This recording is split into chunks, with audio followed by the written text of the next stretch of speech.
Hello everybody. So today we will be discussing with a very important topic for your upcoming JEE mains examination and definitely upcoming CBSE and ISC examinations. So today we will be discussing about, as you can see on the screen of your mobile or computer, whatever you are using, de-Broglie waves. So it's a part of dual nature of radiation and matter chapter that we are going to study. So I have divided everything into topic by topic so that each and every topic becomes crystal clear to you. So in first lecture today, we will be understanding only one thing. What is de Broglie waves? That's it. Nothing more than that. Yes, no formulas, no numericals. Don't get disheartened by this fact that I am not going to do any numericals over here. But let us understand what is de Broglie waves and how did this come about. Okay. So I hope you can learn something new in this. So let us start without wasting any further time. So first of all, these de Broglie waves, whatever I have written over here, it is also called matter waves. So everybody write, it is also called matter waves. So this should be the introduction of the class. The de Broglie waves is also called matter waves. Okay. Now where from this matter waves came about? What does this matter mean? So this matter means, suppose I am carrying a, say this one, this box. So this is matter because this has mass. Anything that has mass we can call this as matter. So this is matter. But is this a wave? Come on guys, this is not a wave. I don't see any wave over here. However, that's what we are going to learn about today. So first thing is, everybody of us knows about this equation, right? E is equal to mc square, right? Everybody of us knows. And this is nothing but Einstein's mass energy equivalence. Einstein's mass energy equivalence, right?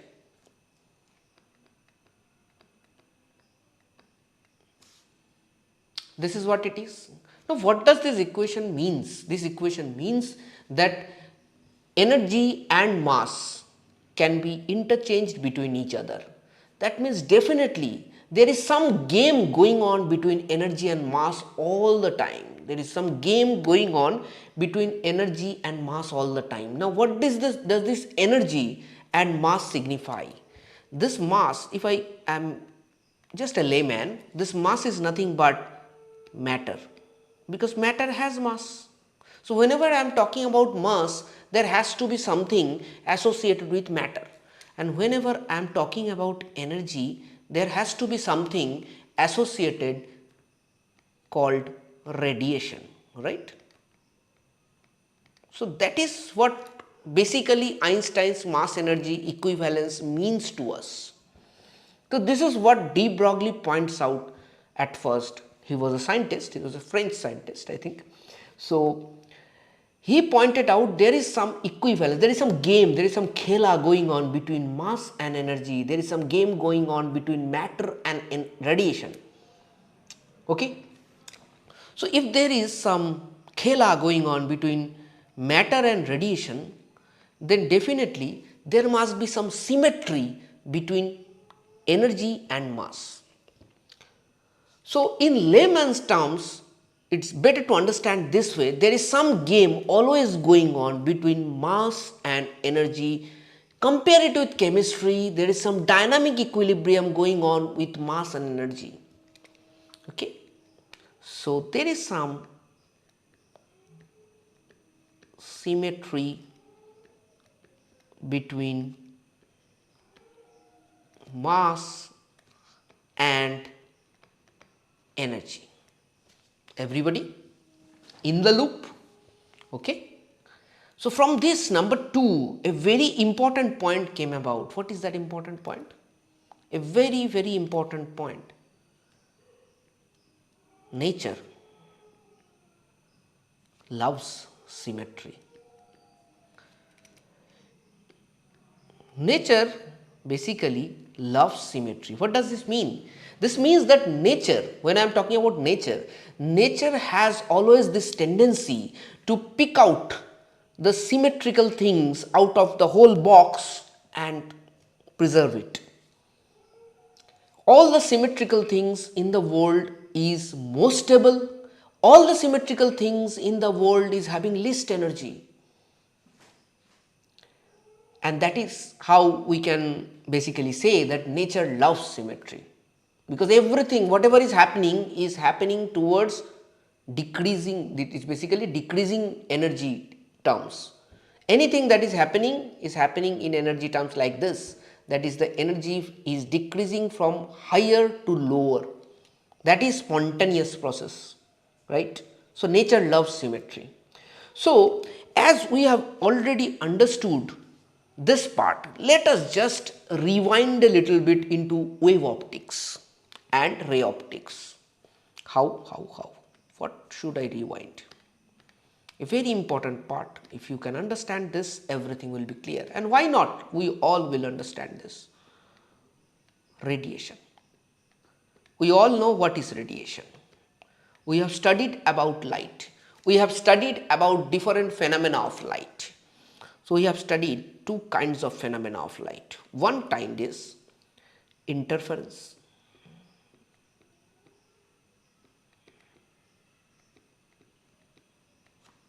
Diffraction. Sorry about the spelling. I'll correct it. Diffraction. Polarization.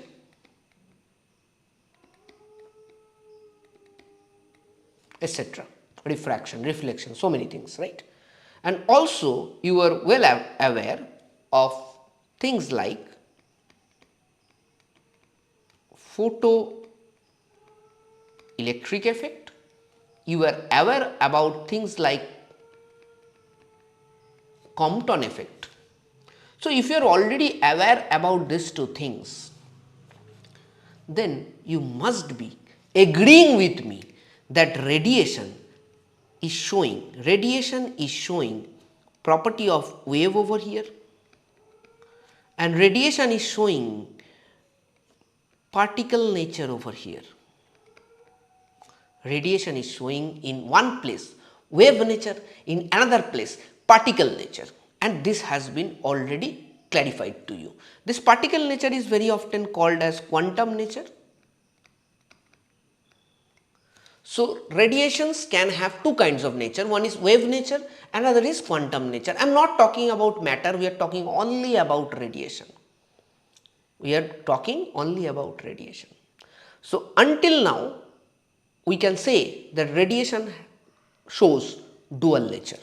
So that is what I am going to write now. Radiation shows dual nature. And every one of us is going to write this.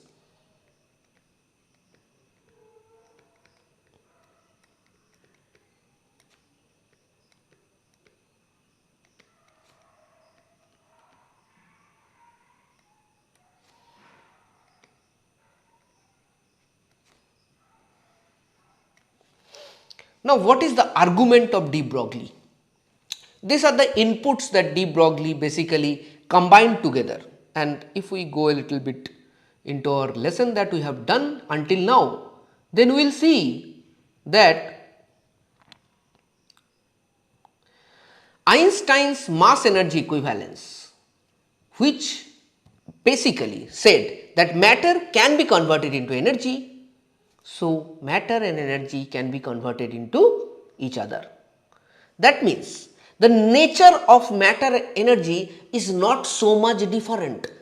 The nature of matter and radiation is not so much difference. So if the radiation can show matter like property, then why can't matter show radiation like property? If radiation is showing over here by various experiments, radiation is showing both particle nature and wave nature, then why not matter will show both wave nature and particle nature? And that is what de Broglie said. De Broglie said, as matter and energy are getting interconverted by Einstein's mass energy equivalence, so there must be some khela going on, or whatever you can say, there must be some symmetry between the two. So, if there is some symmetry between the two, then I can say, as radiation shows dual nature, matter should also have, matter always have particle nature, that is, matter always have particle nature, that is nothing to be argued of, and it will also have wave nature. And what did de Broglie conclude from here? What did de Broglie conclude from here? De Broglie concluded that matter is associated with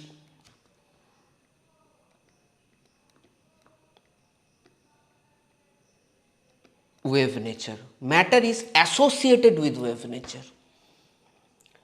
And so, if matter is associated with wave nature, then such kind of waves can be called as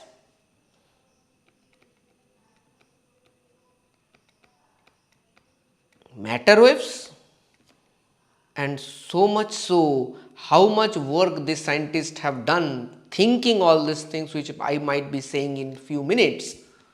You should give the name of the scientist, de Broglie wave. So, this is what de Broglie wave is. So, de Broglie wave is basically the waves associated with matter. I hope each and everybody has understood what is matter waves, and in a different way maybe I have been able to explain this. After this, no numericals in this lecture. In next lecture, we are going to derive the de Broglie equation and different kind of problems that can be solved with it. Okay, thank you.